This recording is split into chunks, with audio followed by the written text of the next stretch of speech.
J'aimerais dans ce petit documentaire présenter cet ensemble Ngumba, une ethnie résidente au sud du Cameroun. Il fut créé de manière à être suffisamment puissant pour résoudre les problèmes de la collectivité tout entière. Le rituel débutait lorsque le village vivait des moments dramatiques, la mort d'un notable, des désaccords entre les gens. Il s'agissait d'un rituel imprévu, distinct de la cérémonie périodique annuelle vouée à l'alimentation des crânes. Celui-ci avait lieu dans la chefferie.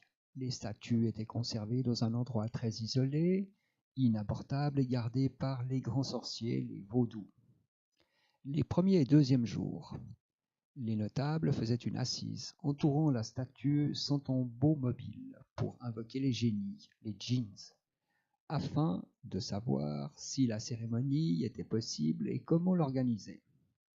Après 2 jours, les gens commençaient les chants, les danses, on mangeait et on buvait le vin blanc. Vin aux effets puissants dus à l'extrait tiré de petits fruits rouges d'un cocotier palmier. Cette partie du rituel durait 4 jours, au cours desquels étaient sacrifiés des animaux dont le sang était jeté à un endroit prévu à l'intention des génies. La statue était maintenue serrée entre les genoux par 2 hommes qui se relayaient pendant les palabres. La seconde partie du rituel, au cours duquel intervenait la deuxième statue, durait 24 heures et se terminait à 5 heures du matin. Cette statue, la première de l'ensemble, était conservée dans un endroit très isolé, inabordable et gardée par les vaudous, les grands sorciers. Elle était indispensable au bon déroulement de la première phase du rituel. Son rôle était de convier les esprits à un endroit après l'avoir débarrassé de tous les éléments spirituels hostiles. Elle était placée entre les genoux d'un porteur. Les notables faisaient alors une assise pour invoquer les djinns, les génies, afin de savoir si la cérémonie était possible et de quelle manière l'organiser.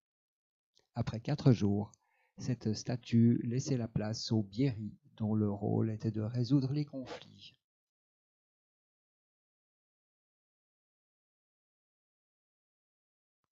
Il s'agit de la statue d'avant-garde, de l'apaisement, du rassemblement.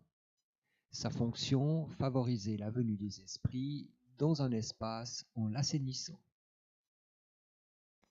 Cette statue surprotégée a de nombreux points communs examinés un peu plus tard avec le Biéri Ngumba utilisé pendant la seconde partie du rite. Les 2 statues font partie de l'œuvre d'un même artiste. Le contenu du tombeau, les reliques du notable remarquables avec celles des hommes sacrifiés, permettaient de communiquer avec les esprits de la manière la plus efficace qui soit. La statue elle-même est richement parée d'éléments de laiton qui la sécurisent, de colliers la libérant des contraintes, lui permettant de résister aux agressions des sorciers et aux chocs psychologiques. Des cornes à offrande contenant des composants lui permettant d'atteindre la clairvoyance. Quant aux plumes, très nombreuses, fonctionnent comme autant de capteurs d'esprit. La corne libre, accrochée par un filin, permettait aux héritiers d'adresser leurs sollicitations aux esprits. La seconde partie de cet ensemble Ngumba est composée de 2 éléments indissociables. La statue, à la fois la gardienne et l'intermédiaire entre les vivants et les crânes, eux-mêmes en communion avec les esprits, et second élément, le tombeau mobile gardé par la statue. Ce tombeau est fabriqué avec de l'écorce très épaisse de Monopetalanthus haetzipel. L'intérieur du pot est tapissé des résidus solidifiés d'un mélange destiné à nourrir les crânes, reliques, composé de sang des animaux sacrifiés, d'huile de palme et de sel. Pour obtenir ces reliques, les défunts étaient tout d'abord enterrés, puis lorsque les chairs étaient séparées des os, les corps étaient exhumés afin de prélever les crânes, les reliques, pour les intégrer au tombeau mobile. Dans le cas présent, il s'agit du biéri d'un notable. À une certaine époque, lorsqu'un notable remarquable, ayant manifesté par testament son intention de prendre place dans un tombeau biéri, décédait, et que l'on décidait de réaliser un biéri particulièrement puissant à partir de sa dépouille, 4 hommes, des vaudous, des sorciers payés en nourriture pour veiller sur la chefferie en éloignant les mauvais esprits, étaient enterrés vifs avec lui. Leurs reliques prenaient place avec celles du notable dans le tombeau mobile. Il est possible que l'ensemble présent, étant donné la grandeur du tombeau ainsi que l'importance du rituel, soit l'un de ceux-ci. La fonction de cet ensemble, servir d'intermédiaire entre les vivants et les esprits dans le but d'établir une collaboration efficace permettant de résoudre les conflits de la chefferie, soit la conciliation et le solutionnement. Examinons maintenant les éléments communs aux 2 statues. Nous commençons par la tête.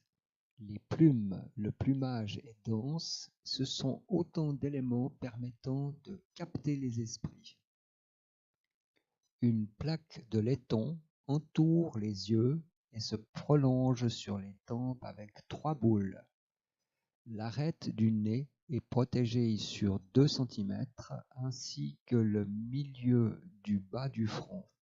Les yeux sont mi-clos, conférant à la statue la capacité de la vision à longue distance. Le cou est fin et mesure dans les 2 cas 5 cm de longueur. Des plaques à 5 boules sont fixées sur le torse à partir des épaules et sur les pectoraux. Les mains sont puissantes et tiennent la corne par le bout des doigts. Les bracelets comportent 6 anneaux. Les bras sont bien séparés du corps, distance 1,5 cm pour les 2 bras. Les cornes à offrande sont conçues de la même manière. L'embouchure supérieure est en forme de losange. Cette structure à 4 côtés s'amincit vers le bas. Les 2 statues portent un collier de sable comprimé et de graines autour du cou et un second autour des poignets. Les ventres sont rebondis. La hernille mesure 2 cm de hauteur dans les 2 cas. Elle est couverte d'une plaque de laiton comportant 7 boules pour la petite statue et 16 pour la grande. Sur le haut du ventre, une plaque verticale à 4 boules s'arrête sur la hernille. Sur le bas du ventre, 2 plaques horizontales sont fixées de part et d'autre de la hernille. Les proportions des jambes. Pour la petite statue, la distance entre la fesse et le genou est de 13 cm et de 10 cm entre le genou et le sol. Pour la grande, la distance entre la fesse et le genou est de 15 cm et de 12 cm entre le sol et le genou. Les bracelets de cheville comportent 6 anneaux. Une arête sur le haut des cuisses se termine en petite boule figurant le genou. Des bracelets à 6 anneaux sont fixés sur les chevilles. Les pieds sont larges et épais, les doigts sont esquissés. La largeur est de 5 cm pour la petite statue et 6 cm pour la grande. L'épaisseur est de 1,5 cm pour les deux statues. Les dos sont cambrés et très droits. Ils sont plats au niveau des omoplates, ils sont solides et fermes. Les oreilles sont petites et en demi-lune.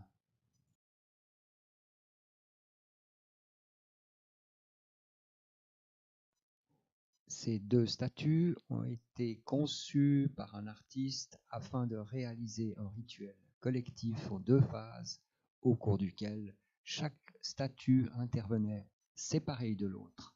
La grande Biéri lors de la première partie, et plus tard la Biéri sur le tombeau mobile.